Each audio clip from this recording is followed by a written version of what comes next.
লঙ্গাই নদীর বাঁধে ধস নেমে আতঙ্ক ছড়িয়েছে চারদিকে। রাতের অন্ধকারে হঠাৎ ভেঙে পড়ছে নদীর বাঁধ। আবারও বিপদের মুখে নিলামবাজারের নয়াগ্রাম বিদ্যানগর। লঙ্গাই নদীর তীরে বাঁধ ভাঙনে আতঙ্কে হাজারো পরিবার। আর এই বিপদের সময় নীরব প্রশাসন, জনপ্রতিনিধিদের খুঁজে ফিরছে মানুষ। ভবিষ্যৎ বিপর্যয় রোধে মুখ্যমন্ত্রীর জরুরি হস্তক্ষেপ দাবি।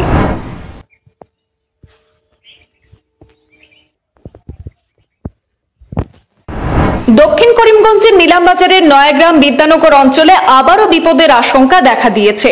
লঙ্গাই নদীর তীরবর্তী বাঁধের মাটি আকস্মিকভাবে ধসে পড়ায় আতঙ্ক ছড়িয়েছে স্থানীয়দের মধ্যে।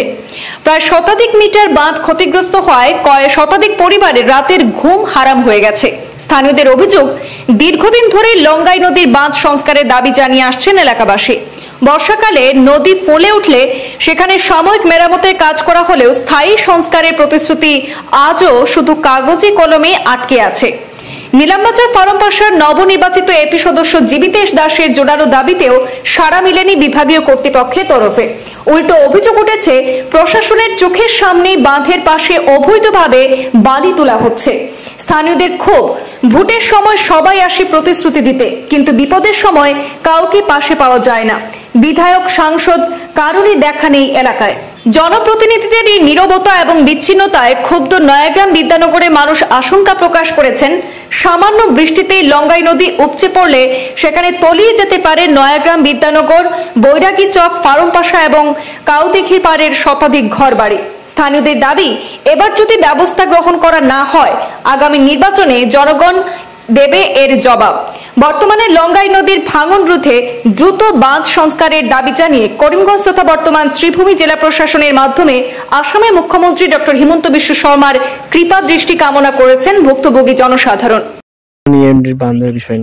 কালকে বিকেলে খবর পেলাম যে এখানে মাঝখান দিয়ে ইএনডির বাঁধ যেটা আছে, ইএনডির বাঁধটা হঠাৎ করে ফাটল দিয়েছে এবং ফাটল দেওয়ার পর এখানে যাতায়াতের অনেক অসুবিধা হচ্ছে মানুষের। এবং সবচেয়ে বড় বিপদ যেটা আশঙ্কা করা হচ্ছে সেটা হচ্ছে যে আগামীতে যদি বৃষ্টি হয় এবং ফ্লাড হয়, নদীর জল ভরে যায়, তো পুরো এন্টায়ার এই ইএনডির বাঁধটা চলে যাবে নদীর মধ্যে এবং মানুষের পুরো যাতায়াত এবং এই ৩-৪টা গ্রামের যত জনসংখ্যা আছে পুরোপুরি নির্ভর এই ইএনডির বাঁধের উপরে। জায়গাটার নাম কি? আশঙ্কা মানে বিপদের আশঙ্কা। এটা হচ্ছে নয়াগ্রাম বিদ্যানগরের ঠিক মাঝখানটা এবং যেভাবে ফাটল দিয়েছে আপনারা দেখতে পাবেন ফটোতে, ভিডিওতে, যে এটা দেখে মনে হচ্ছে যে একটা ভূমিকম্প হওয়ার পর যেভাবে ভূমিস্খলন হয় সেভাবে হয়েছে। এবং আপনারা দেখতে পাবেন একদম নিকটেই আছে একটা বালির মেশিন এখানে বসানো আছে, যে বালির মেশিনের বালি খনন করার পর, এই বালি যেভাবে খনন করা হচ্ছে সেই খনন করার পর এটা নিচে দিয়ে মানে আমার যেটা ধারণা, নিচে দিয়ে বালি এত পরিমাণে নিয়ে যাচ্ছে ওরা, যে এটা নিয়ে যাওয়ার কারণেই এই ফাটলটা দিয়েছে।